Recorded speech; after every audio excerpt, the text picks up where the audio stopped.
In 1995, a hiker mysteriously disappears in the Oregon mountains. Rumors soon circulate among the locals, claiming the man has been infected with a wildlife-related virus known as Hill's fever. The indigenous people, however, refer to it as the face of the wolf. One day, Grady takes his son Blake hunting in the forest. Blake frequently gets distracted by mushrooms and birds, prompting Grady to remind him that staying focused is crucial for survival. Suddenly, Blake spots something nearby, and Grady confirms it's a deer. As he prepares to take a shot, the deer bolts away, and when Grady turns back, he realizes Blake is missing. Blake has settled in a spot to wait for the deer, but instead catches sight of a mysterious creature that vanishes moments later. When he searches for it again, he hears ominous growling. Terrified, Blake begins to back away as the growling intensifies. Suddenly, he's startled by Grady, who scolds him for not obeying his instructions. Hearing more rustling in the trees, Grady senses danger and hurriedly leads Blake to hide in a hunting blind. Grady readies his gun as a mysterious creature begins to climb the ladder towards them. It attempts to force its way through the door but fails, instead moving around to try and approach from the back. Just then, an animal appears nearby, causing the creature to leap down to attack it. When Grady peeks outside, he sees a mauled deer on the ground. He spots the creature lurking nearby and tries to shoot it, but it swiftly escapes, its howling echoing through the forest. Blake asks what the creature was, and Grady dismissively tells him it was just a bear. That night, Grady calls his friend Dan to share that he encountered the wolf. It becomes clear that Grady has been documenting and researching this enigmatic beast for some time. Dan is skeptical about pursuing it, but Grady insists it's essential for the safety of their children. Blake overhears their conversation while examining his father's tattoo. Fast forward 30 years, Blake is now married to Charlotte, and they have a daughter named Ginger. One evening, he receives a significant letter containing keys, revealing that his father has been officially declared dead by the state of Oregon after years of being missing. While Blake anticipated this news, he is still taken aback, wishing he had spent more time with his father, especially since he left home as soon as he became an adult. The next day, Blake visits Charlotte at work and expresses his feelings of distance in their relationship. Receiving the letter has motivated him to prioritize time with his family. Since he needs to travel to Oregon to collect his father's belongings, Blake suggests they spend the entire summer there together. Later, while driving to Oregon, Blake halts the truck at a fork in the road. He attempts to check the map on his phone but finds there is no service. At that moment, Ginger spots a man in a hunting blind and alerts her parents as the armed figure approaches. It turns out to be Derek, Dan's son and Blake's childhood friend. Derek explains that few people live in the area anymore and that the usual route to Grady's old farm is blocked. He offers to guide them and hops into the car. That evening, their journey takes a dark turn when the mysterious creature suddenly appears in the middle of the road, confirming it to be a wolf. Blake swerves to avoid it, but the car crashes into a ditch, getting lodged against a tree. Fortunately, Blake quickly regains consciousness and checks on his family, who are unharmed. Derek, eager to escape, opens the door but tumbles to the ground as the truck is on its side. Blake instructs his family to carefully climb out through the window, but they suddenly hear growling. Looking in the rearview mirror, they spot the wolf approaching, prompting Blake to reach for the door to close it while witnessing a wounded Derek groaning on the ground. Without warning, the wolf smashes through the window, causing broken glass to cut Blake. The creature then leaps onto Derek, finishing him off before dragging the body away. Seizing the moment, Blake and his family jump out of the truck and start searching for Grady's house. When they finally see it, the wolf appears behind them and begins to chase them. The family runs as fast as they can and makes it to the building just in time. They rush inside and slam the door shut, causing the wolf to begin pounding on it while Blake braces against it. After several intense minutes of relentless banging, the creature finally gives up and retreats. Once the danger seems to have passed, Blake grabs a flashlight and heads to the basement to turn on the generator, illuminating the house and farm buildings. Ginger expresses a desire to go home, but Blake explains that it's too dangerous to venture out at night, so they'll have to wait until morning. He also apologizes for not protecting her, leading to a heartfelt bonding moment. Charlotte wonders what sort of creature they encountered on the road, and Blake shares that he saw an animal standing on 2 feet like a person.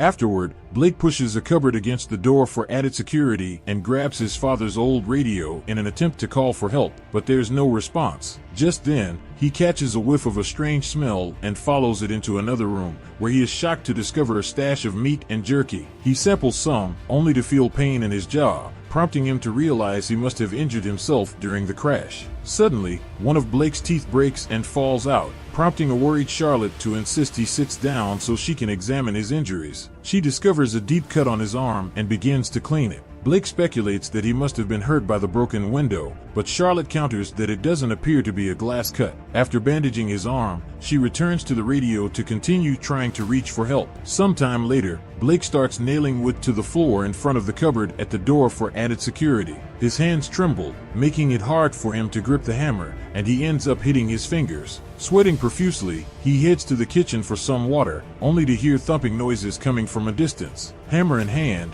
he follows the sound upstairs, realizing it's emanating from a specific room. As Blake cautiously enters, he discovers the source of the noise, a spider in the wardrobe. Suddenly, he starts feeling dizzy and struggles to breathe. The sensation lasts only a few seconds, and once he regains his composure, he heads downstairs to check on his family. He finds Charlotte and Ginger safe on the couch, but he soon hears footsteps approaching, accompanied by more growling sounds. Moving slowly toward the window, Blake starts sniffing the air as someone passes outside. Charlotte notices her husband's odd behavior and finds it unsettling. Just as Blake approaches the door, the wolf reaches in through the pet door, grabbing him by the leg in an attempt to drag him outside. In a desperate move, Charlotte grabs the hammer and strikes the wolf's arm, forcing it to release Blake. He screams in intense pain before losing consciousness. Sometime later, Blake awakens on the couch and searches for his family, only to hear a strange, distorted noise. He follows the sound into the basement, where he finds Ginger sleeping and Charlotte still trying to get help on the radio. After another failed attempt, she throws the microphone in frustration. Just then, she hears Blake wheezing and turns to see him standing in the shadows. Blake tries to communicate as he moves toward her, but only mumbled sounds escape his lips. Charlotte expresses her worry about him, unsure of what to do. As Blake begins to wet his pants, she quickly takes him upstairs. Lying down, Blake notices that his hair is falling out. Charlotte brings him a pen and paper, hoping he can write down his thoughts. Despite struggling to grip the pen, Blake eventually manages to spell out dying. Charlotte reassures him that he's just sick and will recover soon. As she continues to speak words of love and comfort, Blake stares blankly. He can't hear her, and his vision takes on a distorted, bluish hue. He attempts to explain what's happening to him, but Charlotte cannot comprehend.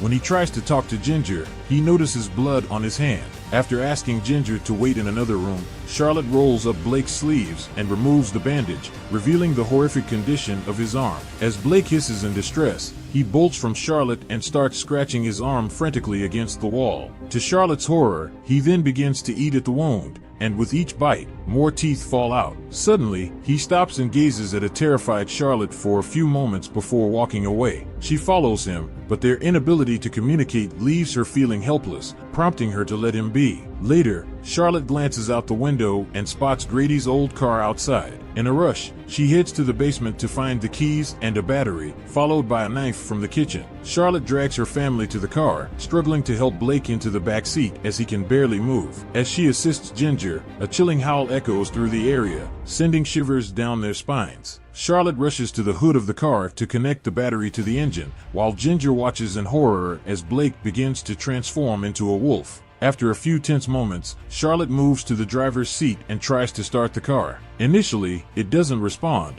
but after several attempts, the engine finally roars to life. She quickly disconnects the battery and prepares to drive away. Just as they're about to leave, the wolf suddenly leaps onto the car hood, shattering the window and breaking the gear lever. In a panic, Charlotte grabs the knife and starts attacking the creature, buying just enough time for her family to escape the car and run. The wolf pursues them, but they manage to climb to the top of the greenhouse. Blake pulls up the ladder, preventing the beast from following. Undeterred, the wolf enters the greenhouse and waits patiently. Soon, the structure starts to buckle under the weight of the three of them, with pins popping out and the ceiling beginning to give way. As the wolf jumps and slashes at the ceiling, creating holes, a terrified Ginger attempts to move toward Charlotte but falls through one of the openings. Her parents grab her just in time, pulling her back to safety before the wolf can strike. Blake, now fully transformed, growls and gestures toward the house, urging his family to go back. He then leaps off the greenhouse and dashes into the forest, drawing the wolf's attention away from Charlotte and Ginger. As the wolf chases after Blake, Charlotte and Ginger rush back inside. Amid the chaos, Ginger cries out, accusing her mother of abandoning her father. Charlotte, with a heavy heart, explains that Blake was trying to protect them, emphasizing the danger they all face. Suddenly, they hear growling outside, prompting Charlotte to look out the window and confirm it's Blake before opening the door. He staggers inside and collapses on the living room floor as his body continues to morph into something monstrous. Ginger approaches cautiously, initially startled by his snarling, but she musters the courage to gently touch his forehead, telling him she loves him. Unfortunately, Blake is unable to comprehend her words. His vision has become increasingly blue and distorted. Out of nowhere, Blake bends over and violently vomits blood, his nails falling from his fingers. Ginger screams in horror, and Charlotte quickly drags her away. In the midst of the chaos, Blake is horrified to find a human finger among the contents of his vomit. Overcome with rage, he snarls and leaps over the table, lunging toward his family. Charlotte stands her ground, refusing to flinch as Blake growls at her. Meeting his wife's gaze allows Blake to momentarily calm down, but when he tries to leave the house, he's tackled to the ground by the wolf. A fierce struggle ensues as the beast bites Blake and begins to pummel him. After several brutal hits, the wolf starts flinging Blake against walls and furniture. In a brave attempt to help, Charlotte rushes in and stabs the wolf in the back with a knife. The creature redirects its fury toward her and Ginger, revealing a missing finger, confirming that it was the one Blake spat out earlier. As Charlotte hides Ginger in another room, Blake blocks the wolf's path, determined to fight again. A fierce battle erupts, filled with biting and punching, but Blake ultimately gets knocked out. The wolf seizes the opportunity to drag Blake's unconscious body through the corridor. Charlotte, desperate to protect her daughter, grabs a fire poker and strikes the wolf on the back, successfully distracting it away from Ginger's hiding place. She even lands a hit to its face, but the wolf skillfully dodges her third attempt, leaving Charlotte on edge as the fight continues. Suddenly, Blake tackles the beast, pinning it to the floor. With a fierce determination, he bites into its neck, ensuring he goes deep enough to finally end its life. As the struggle concludes, Blake takes a closer look at the creature and is shocked to see the tattoo on its arm. It's his father, Grady. He realizes that Grady became a werewolf after going missing years ago and has now passed the curse on to him. Overcome with a whirlwind of pain and complex emotions, Blake rushes outside, falling to the ground as his transformation completes. His nails morph into claws, his body becomes covered in extra hair, and his teeth elongate into fangs. As his vision settles, he comprehends that the cacophony of sounds he's been hearing is a result of his enhanced senses. Now fully transformed into a werewolf, Blake unleashes a powerful howl. Inside the house, Charlotte is comforting Ginger when the power suddenly goes out. She peers through the window and gasps in shock as she sees her husband fully transformed, rushing toward the house. Grabbing a knife for protection, she follows the noises, only to turn around and find Blake looming behind Ginger. When he tries to approach, Charlotte slashes his arm, causing him to take the knife from her. The two quickly flee the house, seeking refuge in the barn. Moments later, Blake appears at the door, breaking through the wood and digging under it to get inside. His ability to see in the dark allows him to approach his family undetected. However, as he takes another step, his foot becomes trapped in a bear trap that Charlotte had set up. Mother and daughter scream in panic and turn on a flashlight to escape, while Blake struggles against the trap, realizing it's holding him captive. Desperate, he decides to sever his foot to free himself, and then he chases after his family into the forest. They stumble upon Derek's arm and the truck, still wedged in a tree. Charlotte seizes Derek's gun, and she and Ginger dart away to hide in the hunting blind. Soon, Blake climbs the ladder, peering in at his family and attempting to communicate with low growls. Ginger senses her father's intention to end the chaos, and when he tries to step inside, Charlotte, startled, fires the gun. The shot resonates in the quiet forest, and mother and daughter emerge from the blind to witness Blake's demise, crying for him together. As dawn breaks, Charlotte and Ginger gaze upon the stunning valley that Blake once cherished as a child, filled with a mix of sorrow and bittersweet memories. Subscribe to watch more videos like this, leave a comment about your favorite movie, and we will make it next. Thanks for watching.